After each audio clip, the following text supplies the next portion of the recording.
Hello and welcome to my garden. My name is Clio and I work for Women's Environmental Network. Today I'd like to share some tips for sowing vegetables that can survive cold weather and that can be actually easy to grow in autumn.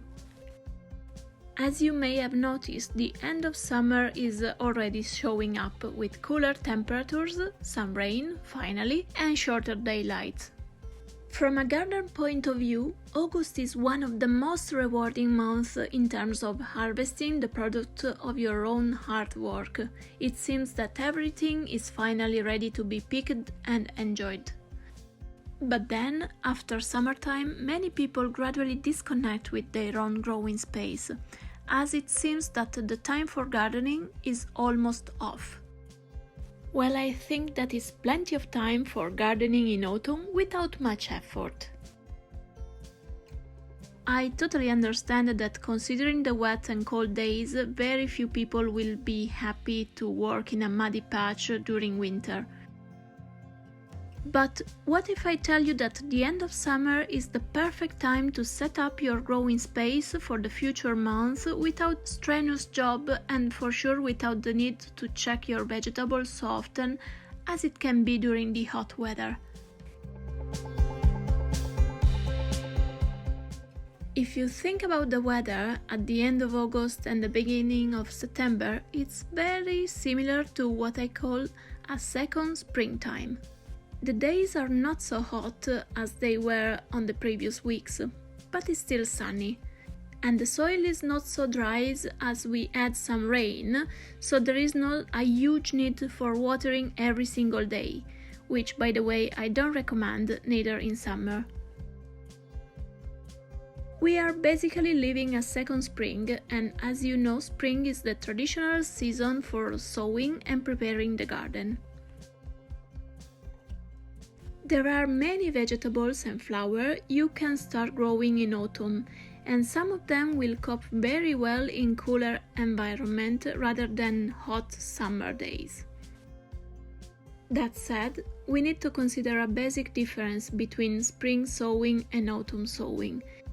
If in spring we choose vegetables that can adapt and thrive in hot weather, as for example tomatoes, French beans, courgette, in autumn, we need to look for plants that may enjoy shorter daylight and cooler temperatures.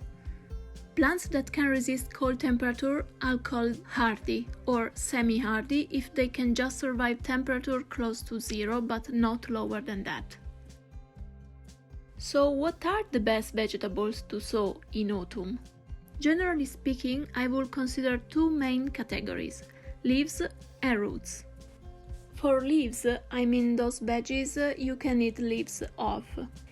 Here some example: mixed salad leaves, some chicory, red chicory, rocket, Swiss chard or rainbow chard, even pak choi or Chinese cabbage, and my favorite, lamb lettuces or corn salad. Some of them have good resistance even when the temperatures are below zero. Others may need some protection, fleas or cloche. The good news is that while in summer those vegetables tend to bolt, stressed by the dry weather, producing flowers and seeds, and their leaves become bitter and unpleasant to eat, in autumn they will grow slowly but tender for a longer time. As they are very tender, you may need to provide younger leaves with some protections against pigeons and slugs. A fine net or a cloche will do the job.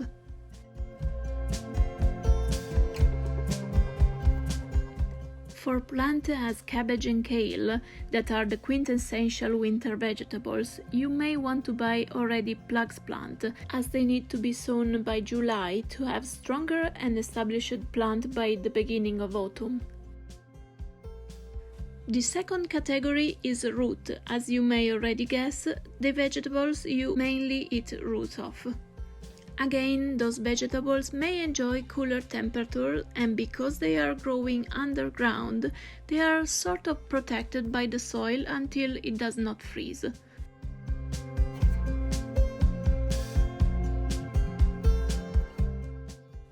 And here I have some examples of different carrot varieties, beetroot and radish. This packaging is for children as radish grow very fast and they are ideal for impatient little gardeners. I will also suggest turnip and some varieties of onion from seeds. Thinking about root vegetables, there is an exception: potatoes. Potatoes are indeed root vegetables, but belonging to the same family of tomatoes and pepper, they like sunny warm days, and unfortunately they don't cope very well in wet and cold weather. But you can store potatoes in a bucket located in a cold and shady place at home for the whole winter.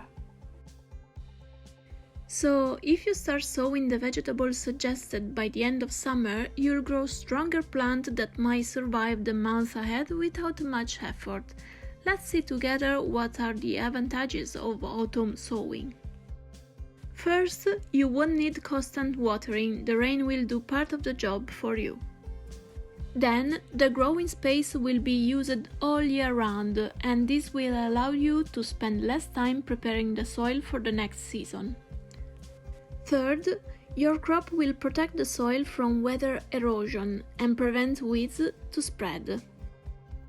Fourth, the cold weather will maintain your vegetables tender for longer.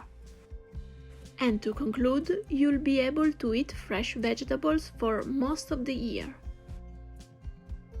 So, these were my tips and suggestions for gardening at the end of summer. I really hope I persuade you to give your growing space a second chance to keep sowing and keep growing.